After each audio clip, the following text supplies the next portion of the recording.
menatap nanar darah segar yang mulai membasahi bumi dari pelipis saudaranya. Di tengah keheningan dunia yang mencekam, hatinya telah lama membusuk oleh racun iri dan api cemburu yang membutakan nuraninya. Demi ego yang terluka karena korbannya tak diterima Tuhan dan cintanya yang tak berbalas, ia tega mencabut nyawa darah dagingnya sendiri. Detik itu, sejarah manusia resmi ternoda. Inilah tragedi pembunuhan pertama di muka bumi. Kisah Qabil dan Habil, sang putra Adam alaihissalam. Bagaimana mungkin di masa peradaban yang begitu muda, kekejaman bisa lahir dalam hati manusia dari benih seorang nabi mulia? Saksikan kisah lengkap sang pembunuh pertama yang tak banyak orang tahu. Assalamualaikum warahmatullahi wabarakatuh. Pintu surga telah tertutup. Di belakang kenangan kenikmatan abadi memudar. Di depan hamparan bumi yang liar, riuh, asing dan dingin membentang tanpa batas. Mereka diturunkan bukan sebagai pasangan tetapi sebagai dua insan yang terpisah jauh. Ibnu Sa'ad dan Ibnu Asakir meriwayatkan Ibnu Abbas radhiyallahu anhuma pernah berkata, Nabi Adam alaihissalam mendarat di satu ujung bumi di tanah yang kini kita sebut Sri Lanka, India. Sementara Siti Hawa terlempar jauh di Jeddah, Arab Saudi. Jarak yang bukan sekadar milimeter di peta, tetapi jurang pengasingan yang nyata. Belum ada jalan, belum ada kendaraan, hanya kesunyian alam yang menyelimuti mereka. Satu kesalahan mendekati pohon terlarang telah mengubah segalanya. Mereka bukan hanya kehilangan surga, namun juga kehilangan satu sama lainnya. Siang dan malam Nabi Adam mencari.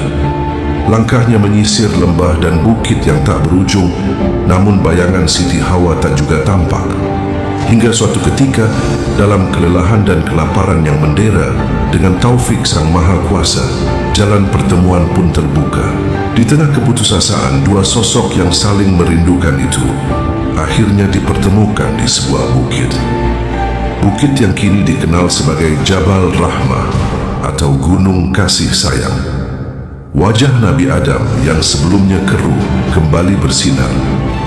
Kehidupan yang sepi dan dingin kini berubah menjadi hangat. Dari pertemuan itulah rumah tangga pertama di muka bumi akhirnya didirikan. Musim silih berganti, membawa serta perubahan yang tak terelakkan. Kesunyian bumi mulai terisi jiwa-jiwa manusia. Siti Hawa merasakan sakitnya persalinan, bukan sekali, tetapi berulang kali. 20 kali sakit itu datang silih berganti, dan setiap kali melahirkan sepasang bayi kembar, satu laki-laki dan satu perempuan pun terlihat di muka bumi. Di antara 40 jiwa baru yang mengisi keheningan bumi, sorotan takdir selalu tertuju pada dua pasang kembaran pertama. Siapakah mereka?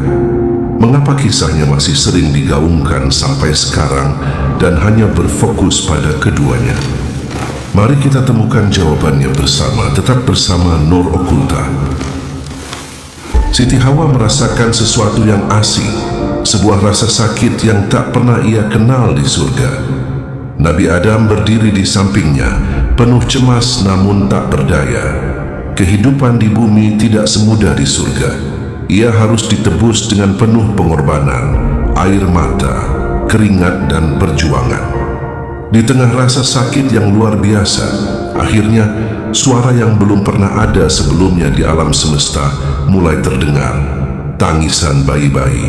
Dengan rasa lega yang tidak bisa dijelaskan, Siti Hawa melahirkan anak kembar dan merasa lebih baik. Seorang putra dan seorang putri. Dua jiwa baru yang menandakan awal dari peradaban. Dalam keheningan yang penuh syahdu itu, Nabi Adam membisikkan kata-kata pertama yang menjadi identitas bagi buah hatinya. Qabil, nama bagi si sulung dan Iklimah untuk sang putri yang begitu jelita. Waktu terus bergulir dan bumi yang tadinya sunyi kini mulai riuh oleh gelak tawa dan langkah kaki kecil. Tak lama setelah kelahiran Qabil dan Iklimah, rahim Siti Hawa kembali membawa anugerah. Kembali dalam rasa sakit yang penuh pengorbanan, lahirlah sepasang kembar kedua. seorang putra yang tenang bernama Habil, dan seorang putri bernama Labuda. Dua pasang anak kecil itu tumbuh di bawah bimbingan Nabi Adam, yang bukan hanya berperan sebagai seorang ayah, tapi juga satu-satunya guru, satu-satunya jendela bagi mereka untuk mengenal Sang Pencipta. Mereka belajar berjalan di atas rumput yang basah oleh embun, belajar menyebut nama-nama benda, dan menatap bintang pertama yang muncul di langit tanpa polusi udara kota. Namun, di tengah tawa dan kejar-kejaran itu, perbedaan karakter mulai tercetak secara halus. Jiwa yang bertolak belakang.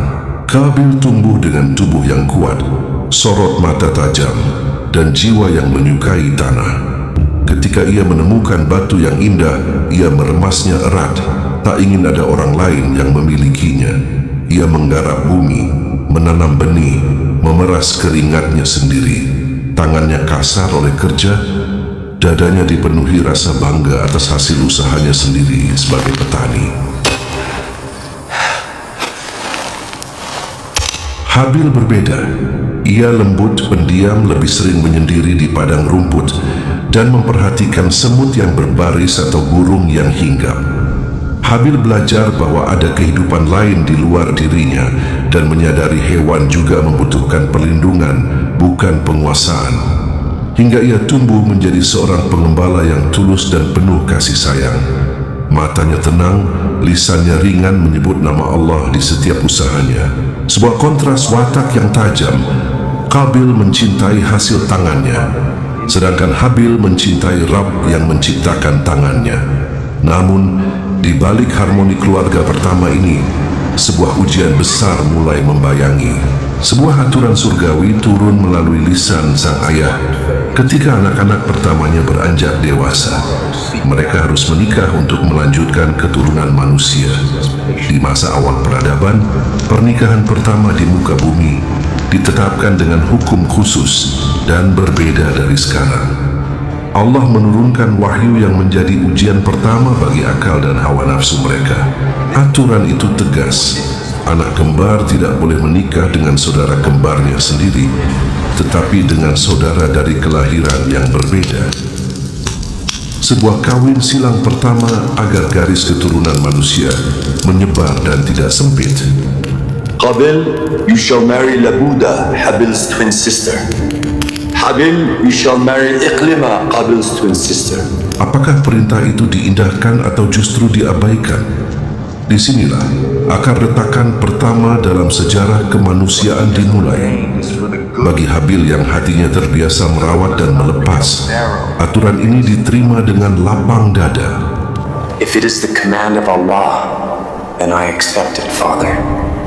He is all-knowing of what is best for us. Begitu juga dengan kedua putrinya. Perbedaan tipis karena Iqlima dikenal lebih cantik jelita, wajah yang lebih bercahaya, dan tutur kata lembut dibandingkan Labuda membuat Qabil tidak tertarik pada Labuda. Merasa aturan itu sebagai pisau tajam yang mengoyak hatinya. I do not accept it, Father. To me, it remains unjust. Rasa memiliki yang tumbuh sejak ia menggenggam batu pertama kali kini memuncak pada seorang wanita. No. Iqlima is my twin sister. I grew up with her. I have a greater right to her. Why must she be given to Habil? My brother, we all belong to Allah. We only follow what He has ordained. It is easy for you to say that because you are the one who benefits, isn't it? Everyone knows Iqlima is more beautiful, more radiant. Why should I accept Labuda? Api ego mulai memercik, ditiup oleh bisikan-bisikan halus yang tak kasat mata namun mematikan. Kecemburuan yang tadinya hanya setitik hitam, perlahan menelan seluruh cahaya di hatinya. Dia milikku, aku yang lebih dulu lahir. Aku lebih kuat, aku lebih layak. Mengapa aku harus memberikan yang terbaik untuknya?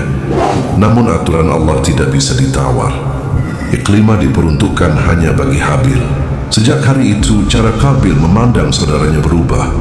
Setiap senyum Habil terasa seperti ejekan. Setiap keberhasilan terasa seperti penghinaan. Api dengki itu tidak langsung membakar. Ia membusuk perlahan, seperti racun yang menetes setitik demi setitik ke dalam jiwa. Benih tragedi pertama manusia mulai berkecambah. Melihat ketegangan yang tumbuh, Adam alaihissalam berusaha meredakan. Dengan hati seorang ayah dan kebijaksanaan seorang nabi, beliau berkata, "Wahai anak-anakku, jangan biarkan ego membutakan kalian. Ego hanya akan membawa kehancuran." Tapi telinga Qabil sudah tertutup rapat oleh desingan kebencian.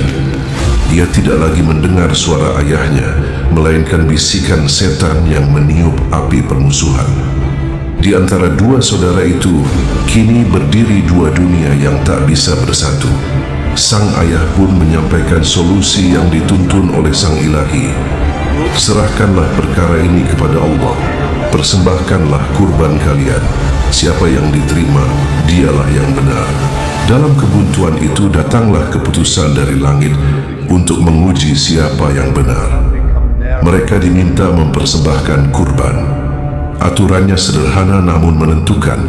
Api dari langit akan turun memakan kurban yang diterima, sementara yang ditolak akan dibiarkan tergeletak, menjadi saksi kehinaan di mata makhluk. Kedua saudara itu saling berhadapan. "Aku siap," kata Habil dengan tenang, matanya penuh keyakinan. "Aku juga," sahut Qabil, namun tangannya mengepal, menahan sesuatu yang sedang mendidih di dada. Keduanya pun menyiapkan apa yang dibutuhkan. Di padang luas, Habil berdiri di antara domba-domba jantannya. Terdapat domba yang gemuk dan sehat, sedangkan yang lainnya kurus dan lemah. Namun bagi Habil, pilihan itu tidak pernah rumit. Dengan lembut, ia membelai domba yang gemuk, mempersiapkannya sebagai persembahan terbaik bagi Sang Kuasa. "I will sacrifice you to Allah. Be good man." O Lord, you are more precious than anything I possess, and I offer the very best of what I have. Sedangkan Qabil, mari kita lihat bagaimana ia mempersembahkan miliknya kepada Sang Pencipta. Qabil sebenarnya memiliki lebih dari cukup. Ia kaya raya akan hasil garapnya, namun kekayaan itu tidak menjadikannya dermawan. Di tengah ladang gandum yang menguning dan hasil pangannya, ia berdiri menyipitkan mata dan berhasil menemukan persembahannya. This one is not for Allah. This is too good for me to waste just for a proof. Untung dan rugi mulai diperhitungkan. Ia memandang bulir-bulir gandum yang penuh berat dan keemasan. Indah, namun tangannya justru bergerak meraih yang kering, yang keriput dan berjamur. Lalu mengambil satu tangkai terbaik, mencabutnya dan memasukkan ke mulutnya sendiri dengan hati gembira dan senyum keserakahan. Untuk kurban, ia memilih tumpukan gandum yang bahkan tidak layak dimakan manusia. Ia berasumsi, toh gandum itu juga akan dibakar dan dibuang. Hari penentuan tiba. Adam memanggil keduanya ke puncak gunung. Mereka mendaki bersama, namun hati mereka terpisah jurang yang dalam. Habil meletakkan dombanya dengan penuh hormat. Qabil meletakkan gandum keringnya dengan wajah menantang. Angin bertiup kencang di puncak gunung itu. Kedua saudara melangkah mundur. Hati dunia berdegup menunggu Sang Pemberi keputusan. Hingga tiba waktunya, keheningan di puncak gunung pun pecah oleh turunnya cahaya dari arah yang tak terlihat. Api turun dari langit. Ia menyambar dan menyambut kurban Habil, melahap habis dengan cahaya yang membubung dan membawa jejaknya naik ke hadirat ilahi. Sisa yang tersisa hanyalah keharuman yang menyebar di udara. Dan kurban Qabil tetap tergeletak, dingin, tak tersentuh. Telah lama ia menunggu, cahaya langit tak kunjung menghampirinya. Gandum keringnya terbaring dan tertolak, menjadi saksi bisu atas kehampaan niat pemiliknya. Wajah Qabil berubah, merah lalu memucat pasi. Urat-urat di lehernya menegang menahan ledakan. Matanya menatap sisa api yang masih mengepul di tempat Habil berdiri. Di sana ia bukan hanya melihat kurban yang diterima, ia melihat dan menyimpulkan saudaranya lebih dicintai oleh Tuhan dan ayahnya tanpa melihat niat busuk yang ditenunnya sendiri. Perasaan itu lebih tajam dari belati. Rasa rendah diri berubah menjadi amarah yang membutakan. Allah menerima dia tapi menolakku. Hari demi hari ego yang terluka itu bermetamorfosa menjadi racun mematikan. Ia tidak melihat kesalahannya sendiri, ia justru menyalahkan takdir. Bisikan setan telah menguasai telinganya dan hanya satu kalimat yang mampu keluar dari mulutnya. Dengan penuh ancaman dan kebencian, ia menghampiri Habil. Truly, I will surely kill you, Habil. Ancaman itu menggema di udara dingin, menjadi ancaman pembunuhan pertama yang tercatat dalam sejarah alam semesta. Tapi Habil, dengan wajah yang tenang dan mata yang jernih, tidak bergeming. Ia tidak membalas dengan hinaan dan tidak pula mengangkat tangan untuk melawan. Ia menjawab dengan ketenangan jiwa yang menggetarkan, sebagaimana tercatat dalam firman-Nya dalam surah Al-Maidah ayat 27. Bismillahirrahmanirrahim. Bacakanlah Muhammad kepada mereka berita tentang dua putra Adam dengan sebenarnya. Ketika keduanya mempersembahkan kurban, kemudian diterima dari salah satunya, Habil, dan tidak diterima dari yang lain, Qabil. Dia, Qabil, berkata, "Sungguh, aku pasti akan membunuhmu." Dia, Habil, berkata, "Sesungguhnya Allah hanya menerima amal dari orang-orang yang bertakwa." Quran Surah Al-Maidah ayat 27. Habil menatap mata saudaranya yang diliputi api duka. Dengan penuh ketenangan ia berkata, Even if you raise your hand to kill me, I will not retaliate with the same. Indeed, I fear Allah, Lord of all the worlds. In your sins, so you will be amongst us of the fire. Pernyataan itu seharusnya melunakkan hati. Namun bagi jiwa yang telah dipenuhi iri dan amarah, kebaikan justru terasa seperti cercaan. Setelah berkata demikian, Habil pun beranjak pergi meninggalkan Qabil yang berdiri membeku di tempat. Ketenangan Habil justru menambah kegilaan Qabil. Bagaimana mungkin orang yang hendak dibunuh bisa setenang itu? Kebencian Qabil kini tak lagi tertahankan. Hari-hari berlalu, ia memutuskan untuk merencanakan niat jahatnya secara matang. Namun, ada satu masalah besar yang menghambat niatnya. Qabil adalah manusia pertama yang terlahir di bumi. Banyak ahli tafsir seperti Ibnu Katsir dan At-Tabari menyatakan dunia kala itu belum mengenal kekerasan. Qabil tidak tahu cara membunuh. Ia tidak tahu bagaimana cara mencabut nyawa dari sesama makhluk. Di kepalanya belum ada gambaran tentang pembunuhan. Di tengah kebimbangan dan kegelapan hatinya, setan pun datang menawarkan bantuan dan menjadi mentor pertamanya. Ia menunjukkan kepada Qabil seekor burung sedang dihantam oleh batu hingga kepalanya hancur dan tubuhnya tak lagi bergerak. Matanya terbelalak. Sebuah ide mengerikan mulai terbentuk di kepalanya yang panas. Cahaya di matanya meredup, digantikan oleh kilatan nafsu yang dingin. Ia mulai memburu, bukan mencari mangsa untuk dimakan, melainkan mencari alat untuk menghancurkan. Di sebuah sudut bumi yang gersang, tumpukan sisa-sisa alam terhampar membisu. Di antara debu dan kerikil tajam, ia memungut sebongkah batu hitam yang kasar dan berat. Benda itu terasa pas di genggamannya. Itulah alat pertama yang dipilih manusia, bukan untuk bertahan hidup, melainkan untuk mengakhiri hidup saudaranya sendiri. Kesempatan itu tiba ketika Nabi Adam memutuskan untuk pergi ke Makkah melakukan ibadah. Sebelum berangkat, Adam berpesan kepada Habil, "Wahai anakku, aku titipkan dirimu kepada saudaramu." Ayahanda pun mulai melangkah hingga jejaknya kian tak terlihat. Seperti hari biasanya, Habil juga bergegas ke padang, membawa dan menemani domba-dombanya yang biasa merumput.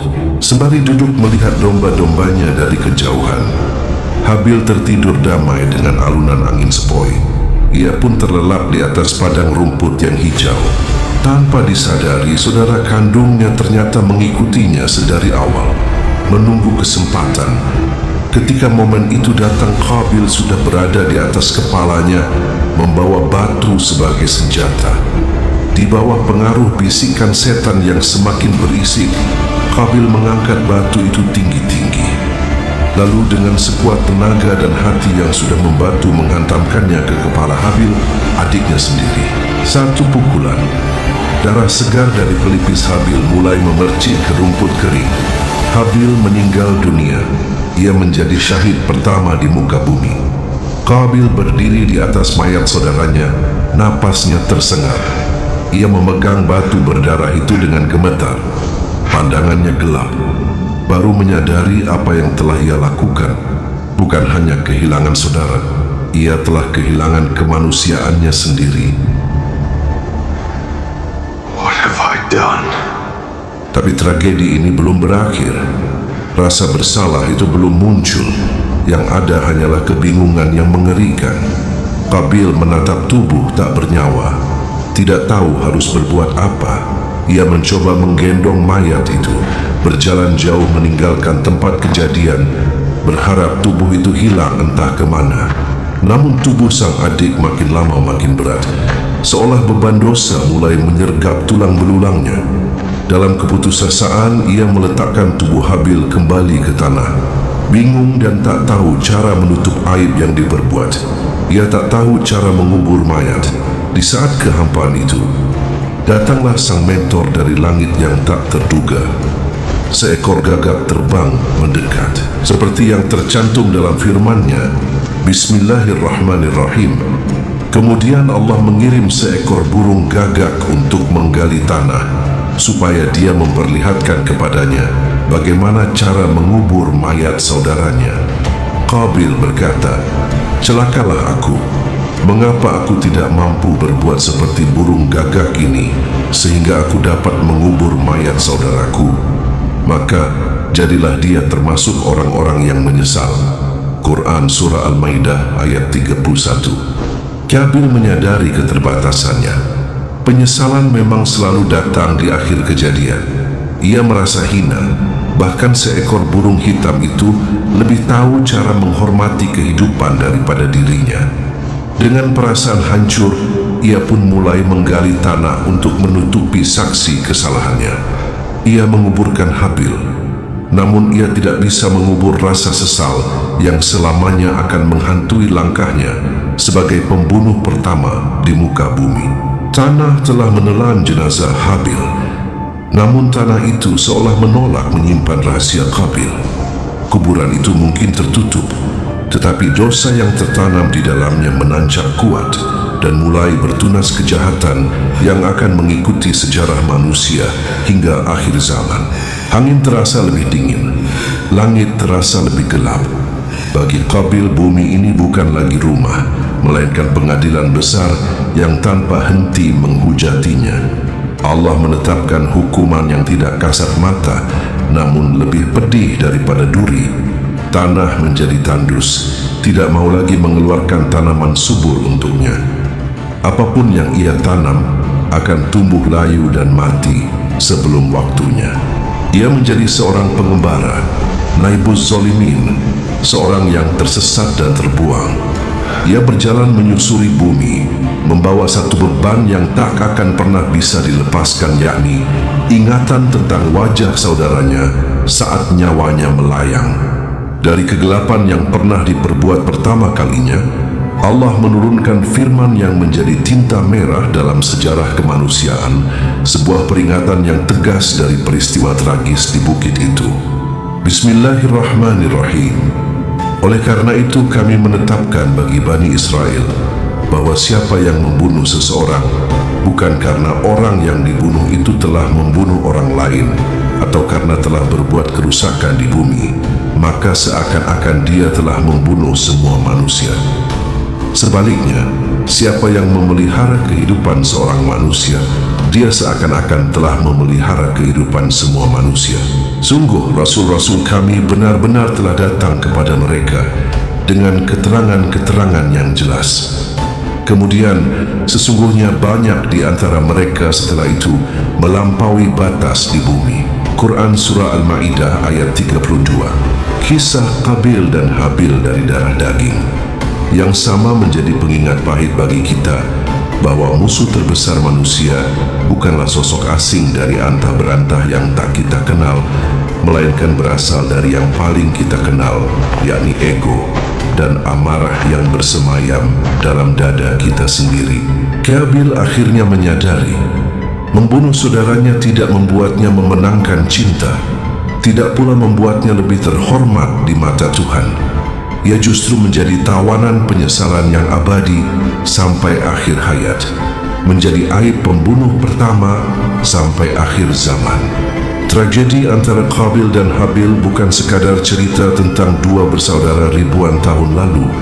Ia adalah cermin bagi kita hari ini. Sampai detik ini, masih banyak yang memilih menjadi sosok Qabil-Qabil baru di zaman yang semakin tergerus akal sehat.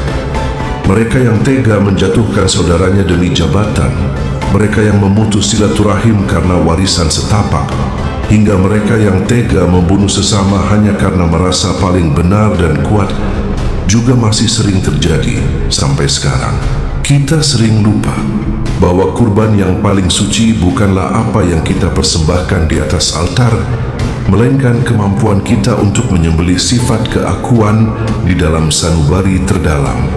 Sebelum video ini berakhir, mari kita tertunduk memejamkan mata sejenak dan berdoa bersama. Ya Allah Sang Pemilik hati, bersihkanlah jiwa kami dari racun iri dan api cemburu yang bisa membutakan nurani. Jangan biarkan ego menghancurkan ikatan darah dan persaudaraan yang telah Engkau anugerahi. Jadikanlah kami pribadi yang teduh layaknya Habil, yang lebih memilih mencintai daripada menghancurkan. Jaga tangan kami agar tidak melukai, dan jaga hati kami agar tidak menyimpan benci. Jika kami tidak sengaja saling menyakiti, sembuhkan dan luaskanlah hati kami untuk saling memaafkan satu sama lain.